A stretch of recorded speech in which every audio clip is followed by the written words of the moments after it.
Assalamualaikum warahmatullahi wabarakatuh.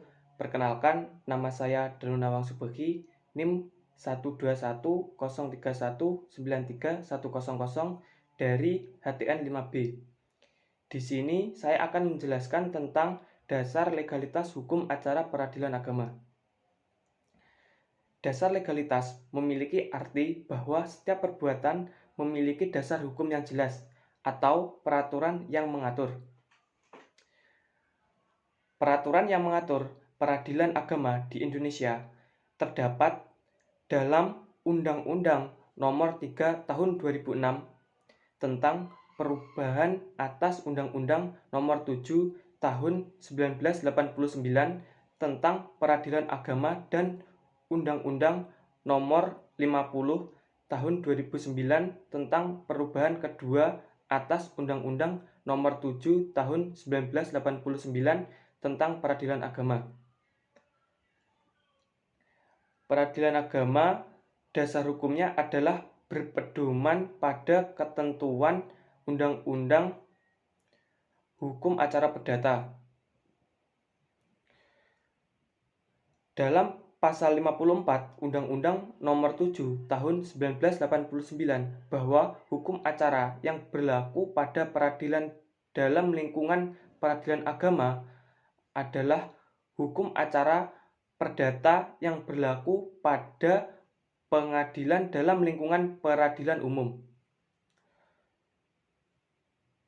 Untuk lebih jelasnya, dasar hukum formil dan material dalam peradilan agama yaitu sebagai berikut. Yang pertama, Herzine Inland Reglement atau HIR untuk wilayah Jawa dan Madura. Yang kedua, Resettlement for the Witwatersrand atau RBG untuk luar Jawa dan Madura. Yang ketiga, Reglement of the Burhajik Rechtsvordering atau RV yang dimuat dalam lembaran negara nomor 52 tahun 1847 dimulai berlaku pada tanggal 1 Mei 1848 dalam praktek RV digunakan untuk masalah arbitrase. Yang keempat, Burgerlijk Wetboek for Indonesia atau BW yang dalam bahasa Indonesia disebut dengan KUH Perdata.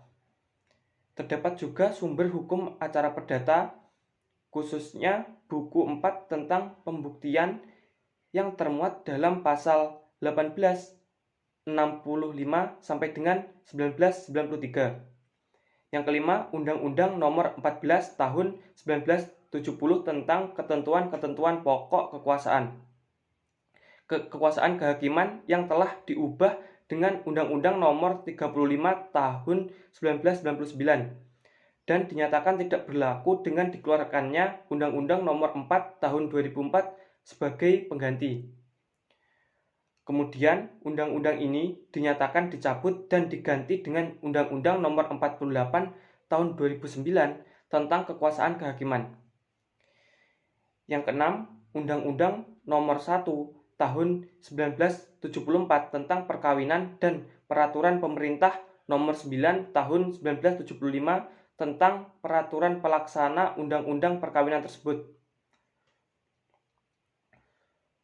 Undang-Undang Nomor 14 Tahun 1985 telah diubah dan disempurnakan dengan Undang-Undang Nomor 5 Tahun 2004. Kemudian undang-undang ini diubah dengan Undang-Undang Nomor 3 Tahun 2009 tentang Mahkamah Agung yang memuat tentang acara perdata dan hal-hal yang berhubungan dengan kasasi dalam proses perkara di Mahkamah Agung. Yang ketujuh, yaitu Undang-Undang Nomor 50 Tahun 2009 tentang perubahan kedua atas Undang-Undang Nomor 7 Tahun 1989 tentang peradilan agama.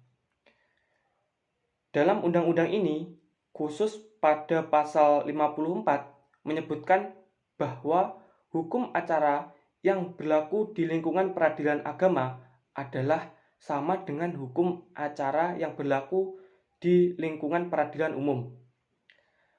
kecuali hal-hal yang telah diatur secara khusus dalam undang-undang tersebut. Yang ke-8 yaitu Instruksi Presiden Nomor 1 Tahun 1991 tentang Instruksi Pemasyarakatan Kompilasi Hukum Islam, yang terdiri dari 3 buku, yaitu Hukum Perkawinan, Kewarisan, dan Sedekah. Yang ke-9, Peraturan Mahkamah Agung Nomor 2 Tahun 2008 tentang Kompilasi Hukum Ekonomi Syariah. Yang ke-10, Jurisprudensi Mahkamah Agung. Sekian penjelasan dari saya, kurang lebihnya mohon maaf. Terima kasih. Wassalamualaikum warahmatullahi wabarakatuh.